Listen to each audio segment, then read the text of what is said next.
Le fichier électoral au format électronique sur un support amovible et 2 échantillons physiques de liste de 2 localités tirées au hasard.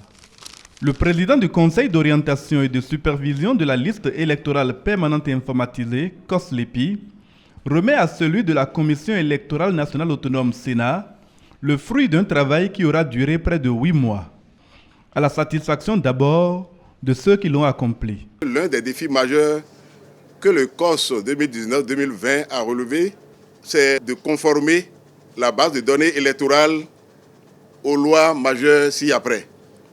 La loi portant création, organisation, attribution et fonctionnement des unités administratives locales en République du Bénin, la loi portant détermination de la carte électorale et fixation des centres de vote en République du Bénin. Cette liste répond aux critères légaux, notamment ceux relatifs à la sincérité, en raison de la rigueur observée dans le processus de collecte, de traitement, d'appurement, de correction, de mise à jour et de conservation. Au terme des travaux du COS, le fichier électoral a sensiblement évolué. On dénombre 5 235 609 électeurs au 17 mai 2020, dont 45 374 à l'étranger, contre 5 37 785 électeurs, dont 45 386 à l'étranger en 2019. En entrant en possession du fichier électoral, le président de la Sénat en rappelle l'importance. La liste électorale est pour nous essentielle parce que c'est à partir de cette liste que toutes nos activités se font. Si nous ne connaissons pas le nombre des électeurs, nous ne pouvons pas prévoir le nombre du matériel électoral à commander.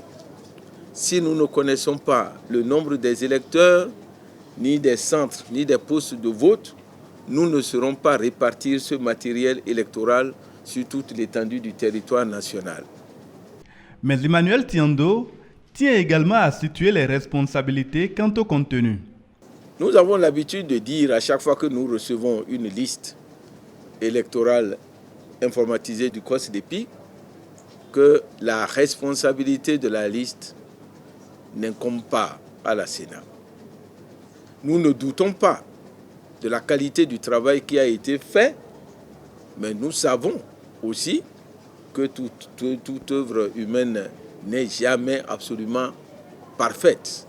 Donc je voudrais dire à l'ensemble des électeurs et à l'ensemble de nos concitoyens qu'il ne faut pas qu'ils adressent leurs réclamations de non-production de cartes, non-production de noms à la Sénat, mais qui s'adressent carrément au COSLEPI ou à la Cour constitutionnelle. Avec cette cérémonie qui fait suite à la sélection des partis autorisés à prendre part au communal et municipal 2020, c'est une bonne partie du calendrier électoral qui est achevée. La suite dépendra notamment de l'évolution au Bénin de la crise sanitaire mondiale liée au Covid-19.